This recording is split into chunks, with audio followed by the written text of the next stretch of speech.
नमस्कार। आज हम एक बहुत ही दिलचस्प कहानी की तहों में उतरने वाले हैं। जी। कहानी का नाम है एक चतुर नार, द क्लेवर लेडीज ब्लैकमेल, और ये हमें ले जाती है लखनऊ शहर की भागदौड़ भरी जिंदगी में, हाँ, लखनऊ की गलियों में। जहाँ एक कह सकते हैं आम से दिखने वाली महिला की जिंदगी अचानक से बदल जाती है। बिल्कुल एक असाधारण मोड़ लेती है। हमारे पास इस कहानी के कुछ हिस्से हैं जो इसकी पूरी तस्वीर बनाते हैं। ये कहानी है ममता मिश्रा की। एक सिंगल माँ है जो जिंदगी की मुश्किलों से जूझ रही है और उस पर से करीब 20 लाख का भारी कर्ज। 20 लाख, ये तो बहुत बड़ी रकम है। हाँ, बहुत बड़ी। लेकिन फिर उसके हाथ लगता है एक खोया हुआ फोन, और बस यहीं से सब पलट जाता है। पासा पलट जाता है। हाँ, क्योंकि ये फोन सिर्फ एक फोन नहीं है, ये तो शहर के बड़े बड़े ताकतवर लोगों के काले रहस्यों का पिटारा है। सही का, एक पिटारा। सोचिए जरा, एक तरफ तो वो जानलेवा कर्ज, वो खतरनाक साहूकार, हाँ, और दूसरी तरफ अचानक हाथ लगी ये ताकत जो सब कुछ बदल सकती थी। बिल्कुल। तो ये कहानी है दिमाग की, हिम्मत की और भ्रष्टाचार के एक बहुत उलझे हुए जाल की। तो आइए इस कहानी के किरदारों को, उनके संघर्षों को थोड़ा और करीब से देखते हैं। हाँ, चलिए शुरू करते हैं। सबसे पहले मिलते हैं ममता मिश्रा से। जी। लखनऊ की एक साधारण सी चौल में रहती है। जी। अपने बेटे और अपनी सास राधा, जो काफी तेज तर्रार बताई गई हैं। जैसा कहानी के अंश बताते हैं, उसकी जिंदगी बिल्कुल आसान नहीं है। वो 20 लाख रुपए का कर्ज ठाकुर नाम के एक साहूकार से, और वो भी कोई मामूली साहूकार नहीं, बेरहम बताया गया उसे। हाँ, और ये कर्ज उसकी रातों की नींद उड़ाए हुए हैं। 20 लाख रुपए कोई मजाक तो है नहीं। बिल्कुल नहीं। और ये सिर्फ एक फाइनेंशियल बोझ नहीं है, ये उसकी रोज की जिंदगी पर एक साए की तरह है। साए की तरह मतलब ठाकुर के गुंडे हैं, वो लगातार उससे, उसके परिवार को धमकाते रहते हैं। कहानी में ये भी आता है कि कैसे उसे गुजारा चलाने के लिए छोटे मोटे काम करने पड़ते हैं। लखनऊ मेट्रो की नौकरी का भी जिक्र है शायद। हाँ, उसमें भी काम करती है। और हालात सोची कितने खराब हैं कि कभी कभी उससे अपने ही घर में अजनबी बनकर रहना पड़ता है। अपने ही घर में? क्यों? ताकि ठाकुर के आदमी उसे पहचान न लें। ये दिखाता है कि वो किस हद तक दबाव में, डर में जी रही है। बाप रे, ये तो वाकई बहुत दयनीय स्थिति है, अपने ही घर में छिपके रहना। ये उसकी लाचारी भी दिखाता है और उस ठाकुर की क्रूरता भी। बिल्कुल। और इसी मुश्किल भरी जिंदगी के बीच कहानी में एक और अहम किरदार आता है, अभिषेक वर्मा। हाँ, अभिषेक वर्मा। ये कौन है, इसका क्या रोल है? अभिषेक वर्मा कह सकते हैं कहानी का मुख्य विलेन है। जो हमारे पास जानकारी है उसके हिसाब से वो एक बेहद शातिर, महत्वाकांक्षी और पूरी तरह से भ्रष्ट कॉर्पोरेट बिचौलिया है। कॉर्पोरेट बिचौलिया, ये थोड़ा समझाएंगे, क्या करता है ये? हाँ, ये पर्दे के पीछे रहकर काम करता है। बड़ी कंपनियों और नेताओं के बीच, कह लीजिए, गैर कानूनी सौदे कराता है। अच्छा। उसका काम है सिस्टम को अपनी उंगलियों पर नचाना, नियमों को तोड़ना मरोड़ना और बस अपना फायदा निकालना। यानी ये सिर्फ पैसों का लालची नहीं, बल्कि पूरे सिस्टम में सेंध लगाने वाला खिलाड़ी है। बिल्कुल। कहानी बताती है कि अभिषेक एक बहुत बड़े घोटाले का मास्टरमाइंड है। घोटाला? किस तरह का? सरकारी पैसों से जुड़ा घोटाला। वो पैसा जो जनता के विकास के लिए होता है, हाँ। उसे नेताओं की जेबों तक पहुंचाने का काम अभिषेक का नेटवर्क करता है। कुरैशी नाम के एक नेता का खास जिक्र है इसमें। कुरैशी? तो ये नेता भी शामिल है? हाँ, जिसके लिए अभिषेक ही सारे काले काम करता है। ये पूरा ऑपरेशन ही काले धन को सफेद बनाना, रिश्वतखोरी, सत्ता का गलत इस्तेमाल, इसी के इर्द गिर्द घूमता है। बाप रे, ये सिर्फ एक आदमी का भ्रष्टाचार नहीं, ये तो पूरे सिस्टम में फैली हुई सड़न जैसी बात लग रही है। बिल्कुल सही, ये उसी का एक नमूना है। समझ गए। तो एक तरफ ममता है जो अपनी रोजी रोटी और इज्जत बचाने के लिए लड़ रही है, और दूसरी तरफ ये अभिषेक जैसे लोग हैं जो जनता के पैसे से अपनी तिजोरियां भर रहे हैं। हाँ, बिल्कुल यही कॉन्ट्रास्ट है। और यही कहानी में वो मोड़ आता है ना, वो खोया हुआ फोन। हाँ, यही किस्मत या कह लीजिए संयोग अपना खेल दिखाता है। कैसे? अभिषेक वर्मा अपनी उसी ऊंची पहुंच और शायद थोड़ी लापरवाही में मेट्रो में होता है, किसी जरूरी मीटिंग के लिए जल्दबाजी में, शायद कोई बड़ी डील फाइनल करनी होगी, और इसी हड़बड़ी में उसका वो महंगा सा पासवर्ड वाला स्मार्टफोन जेब से गिर जाता है। और ये सब देख कौन रहा होता है? ममता मिश्रा। ओह, कहानी के अंश तो यही बताते हैं कि उसे पैसे की इतनी ज्यादा जरूरत थी कि वो फोन हासिल करने का मौका छोड़ती नहीं। हाँ, जाहिर है। शायद पहले तो उसने यही सोचा होगा कि लौटाकर कुछ इनाम मिल जाएगा। अक्सर लोग यही सोचते हैं, ऐसे में रुपए भी बहुत बड़ी राहत लगते हैं। सही बात है, लेकिन फिर क्या होता है, वो लौटाती नहीं है फोन। नहीं, यही ममता का किरदार और दिलचस्प हो जाता है।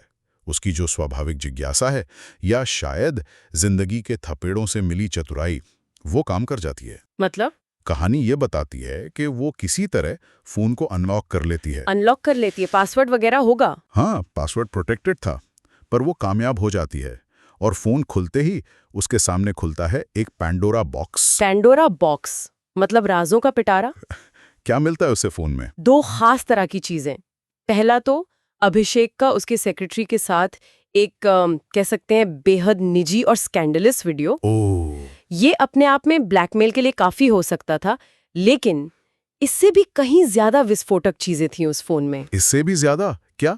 उसे मिलते हैं बहुत संवेदनशील टेक्स्ट मैसेजेस और फाइनेंशियल लेन देन का पूरा कच्चा चिट्ठा। कच्चा चिट्ठा? हाँ, मतलब ये डेटा सिर्फ अभिषेक की पर्सनल लाइफ का नहीं था, बल्कि उसके पूरे करप्ट नेटवर्क का पर्दाफाश कर रहा था। यानी वो घोटाला जिसके बारे में आप बता रहे थे, उसके सबूत। हाँ बिल्कुल। रिश्वत किसे दी गई, किससे ली गई, कौन कौन से नेता शामिल हैं, खासकर वो कुरैशी का नाम। अच्छा। काले धन को कैसे ठिकाने लगाया गया, ये सारी जानकारी उन मैसेजेस और फाइलों में थी। वो फोन अब सिर्फ एक फोन नहीं था, वो अभिषेक और उसके पूरे नेटवर्क के खिलाफ सबूतों का खजाना था। बाप रे, ये तो बहुत बड़ी बात हो गई। एक ऐसा हथियार जो बड़े बड़ों की कुर्सी हिला सकता था। बिल्कुल। अब ममता के सामने जाहिर है एक बहुत बड़ा फैसला था। एक तरफ डर भी होगा, दूसरी तरफ ये मौका जो उसकी जिंदगी बदल सकता था। उसने क्या चुना? यही ममता का किरदार साधारण से असाधारण बनता है। उसे एहसास हो जाता है कि उसके हाथ क्या लगा है। ये सिर्फ पैसा नहीं, ये ताकत है। और वो फैसला करती है कि वो इस जानकारी का इस्तेमाल करेगी, न सिर्फ ठाकुर का कर्ज चुकाने के लिए, बल्कि शायद अपने परिवार का भविष्य बनाने के लिए भी। तो वो अभिषेक वर्मा से कांटेक्ट करती? हाँ, वो अभिषेक से संपर्क साधती है और यहीं से शुरू होता है ब्लैकमेल का वो हाई स्टेक खेल। और वो मांगती क्या है? जाहिर है बड़ी रकम मांगी होगी। हाँ, वो एक बड़ी रकम मांगती है, इतनी कि उसका वो 20 लाख का कर्ज उतर जाए और शायद कुछ और राहत भी मिल जाए। और अभिषेक का क्या रिएक्शन होता है? उसके लिए तो ये किसी बुरे सपने जैसा होगा। बिल्कुल। वो शुरू में शायद इसे हल्के में लेने की कोशिश करता है, सोचता होगा कोई मामूली चोर है, धमकाकर या थोड़े पैसे देकर मामला निपटा देगा। लेकिन ममता मामूली नहीं थी, जैसा हमने देखा। बिल्कुल नहीं। अभिषेक को जल्दी ही समझ आ जाता है कि उसका पाला किसी आम औरत से नहीं पड़ा है। ये तो एक बेहद चालाक और हिम्मती महिला है, जिसके पास उसकी पूरी तबाही का सामान है। तो फिर क्या होता है? यहां से कहानी एक तनाव भरे चूहे बिल्ली के खेल में बदल जाती है। अभिषेक गुस्से में है, डरा हुआ भी है, और वो अपनी पूरी ताकत लगा देता है ममता को ढूंढ निकालने और वो फोन वापस पाने के लिए। वो क्या तरीके अपनाता है? मतलब पुलिस के पास तो जा नहीं सकता। नहीं, बिल्कुल नहीं।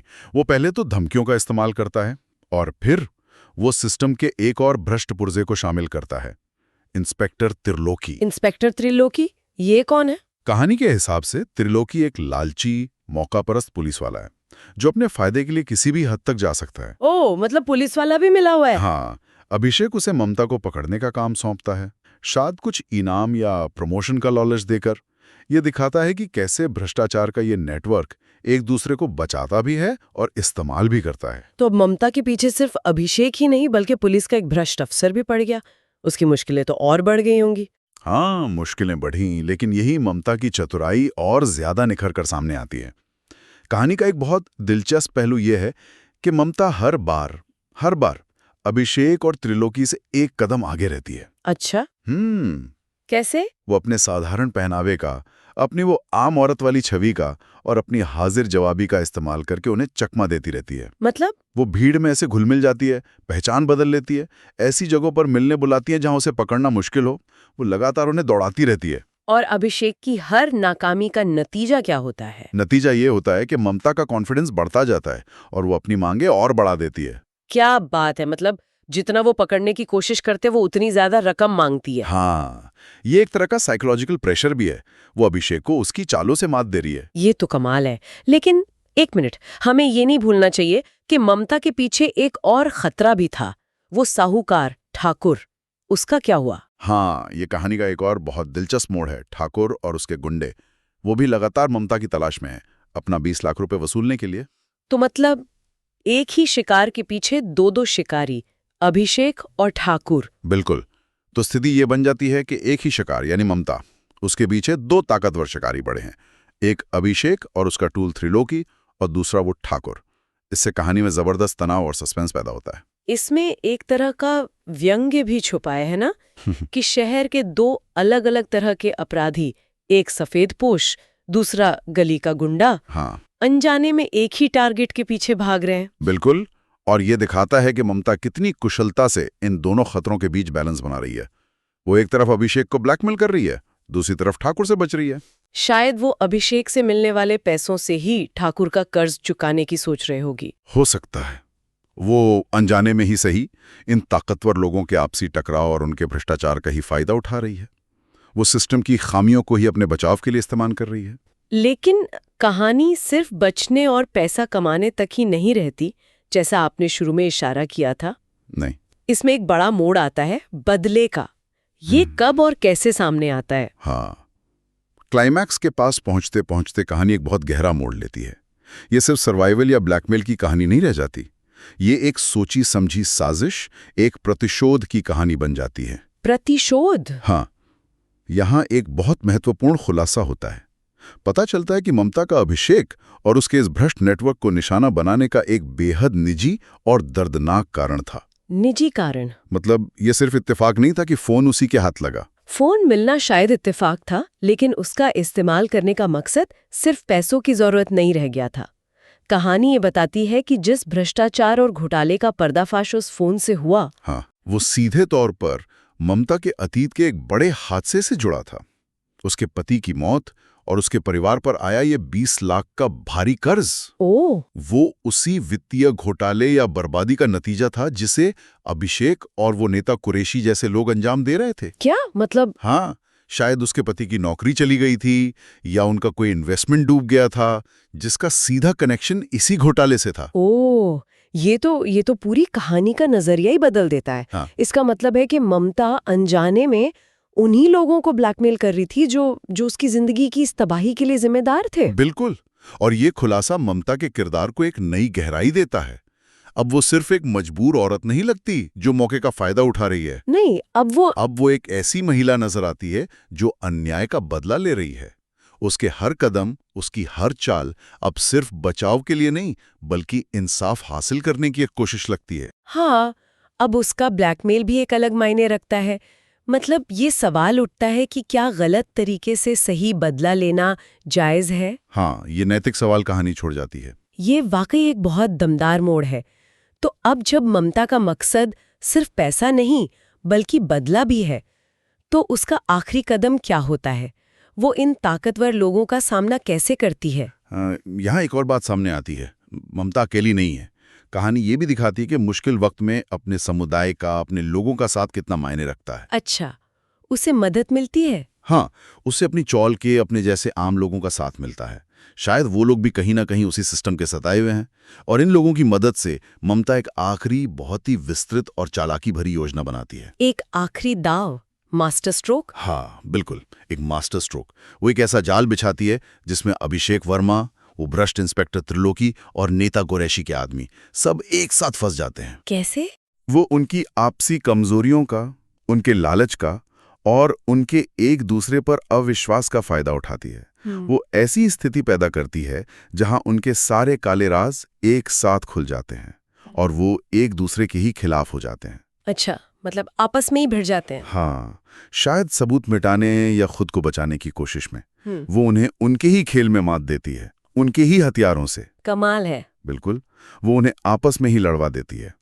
कहानी के अंत में ममता की जीत होती है। जीत होती है? हाँ, स्रोत बताते हैं कि वो न केवल अपने परिवार पर लगे कर्ज के दाग को धो पाती है, ठाकुर के चंगुल से आजाद होती है, बल्कि वो ये भी पक्का करती है कि अभिषेक, त्रिलोकी और उनके जैसे भ्रष्ट साथियों को उनके किए की सजा मिले। सजा मिलती है उन्हें? हाँ, शायद उनके घोटाले का पर्दाफाश हो जाता है या वो कानूनी शिकंजे में फंस जाते हैं। तो अंत में चतुर नार अपनी चतुराई और हिम्मत से ताकतवर मगरमच्छों को हरा देती है। हाँ, ये कहानी बुद्धि की, धैर्य की और अन्याय के खिलाफ खड़े होने की ताकत को दिखाती है।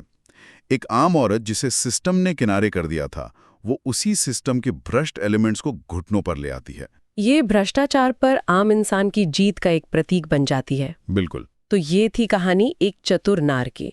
हमने देखा कि कैसे लखनऊ की एक आम सी महिला ममता मिश्रा, जो हालातों की मारी भी लग रही थी, धीरे धीरे एक मास्टरमाइंड बनकर उभरती है।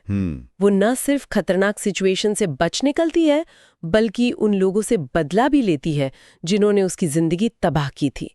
ये सोचना भी हैरान करता है कि कैसे एक खोए हुए स्मार्टफोन ने भ्रष्टाचार के इतने बड़े नेटवर्क की नींव हिला दी। बिल्कुल।